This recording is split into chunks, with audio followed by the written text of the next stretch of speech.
자, MBC 단독인데요. 용산 얘기 되물어도 달래기만 신속 이첩 위에 경찰서장 패싱도. 경찰서장 패싱. 일단은 영상을 좀 하나 볼게요.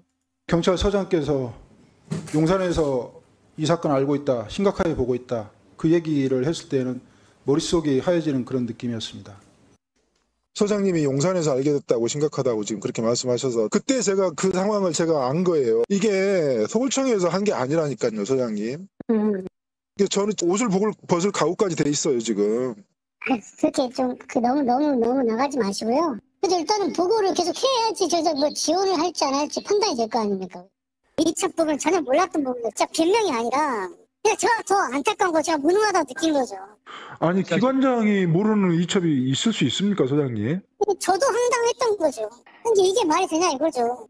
경찰서장, 영등포 경찰서장 이게 이첩되는 걸 몰랐다라는 거예요. 물론 이 말이 진실인지 아닌지도 파악을 해봐야 되지만 경찰서장, 이 당시에 영등포 경찰서장의 말이 사실이라면 골 때리는 일이 벌어졌다는 겁니다. 나라가 개판이라는 뜻이에요. 이런 일이 벌어진 이후에 어떤 일이 벌어졌냐? 영등포 경찰서의 전담 수사팀이 해체됐습니다.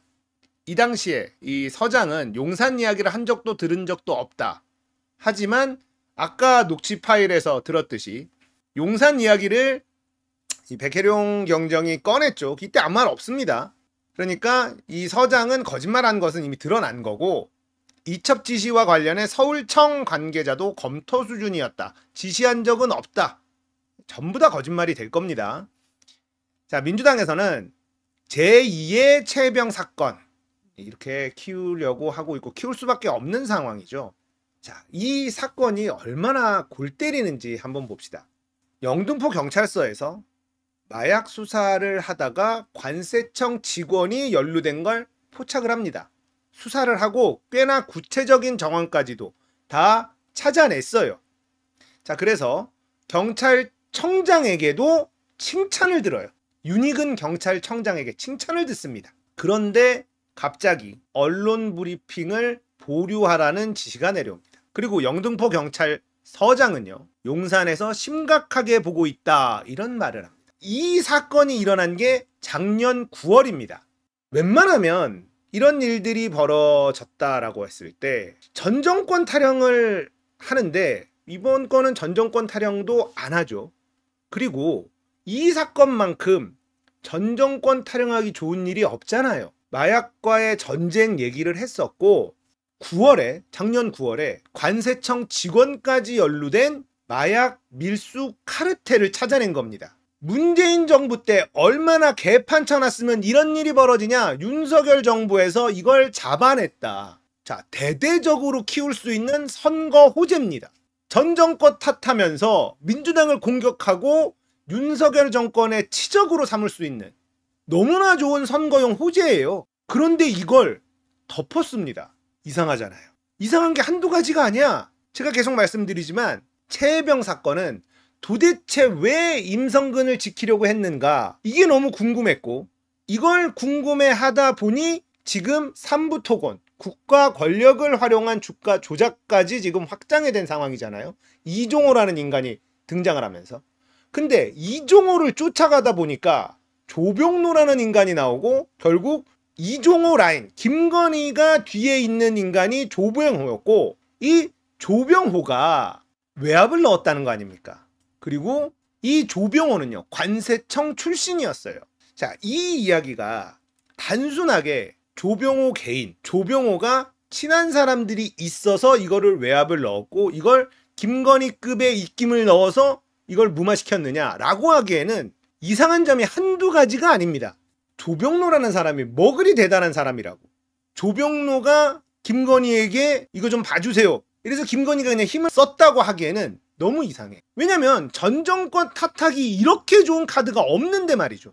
문재인 정부가 마약 관련해서 너무 개판 쳐놔서 관세청까지 연루된 마약 카르텔을 잡았다.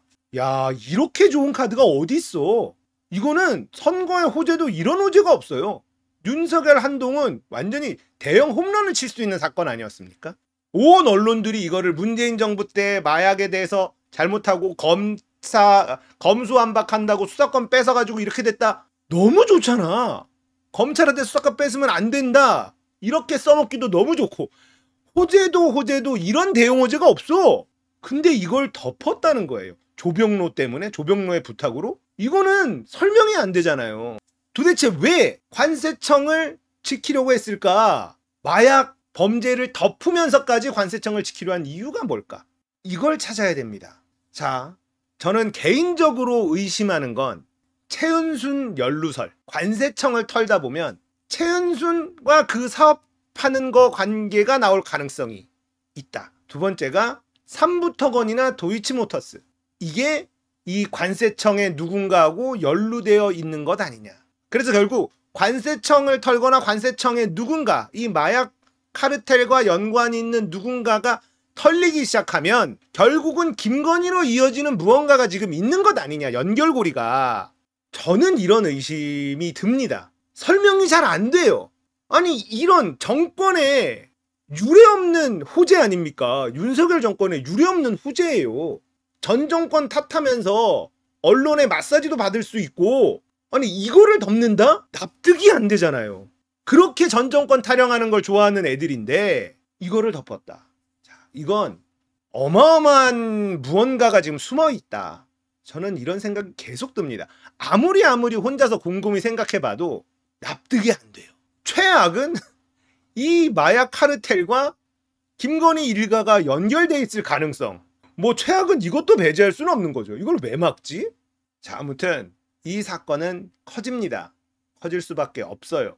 최혜병 사건, 임성근을 왜 이렇게 지키려고 했을까? 근데 임성근을 지키려고 한 그 뒤에는 이종호라는, 김건희가 오빠라고 부른다는 도이치모터스 주가 조작범 이종호라는 사람이 등장을 했고, 이종호라는 사람을 쫓아다니다 보니까 삼부토건 주가 조작이 등장을 하고, 거기에는 권력이 움직여준 이런 정황까지도 포착이 되면서 이거는 권력형 게이트 그 이상 대한민국 역사상 가장 추악한, 그리고 말도 안 되는 범죄 행위로 좀 연결돼 가고 있는 과정에 있단 말이에요.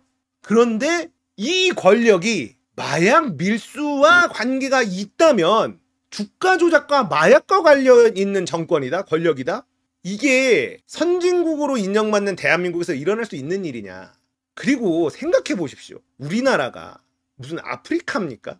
관세청 직원들이 마약 밀수에 연관이 돼? 그게 가능합니까? 그런 일이 벌어졌다는 것도 너무나 충격적인데 그걸 덮었어. 누군가가 덮었어. 근데 경찰서장도 패싱할 정도의 힘이 있는 사람이 덮었다는 거 아닙니까? 지금 나오는 정황까지 확인해 본다면 경찰서장이 이 사건을 서울청으로 이첩하는 걸 몰랐다고 얘기하고 있잖아요.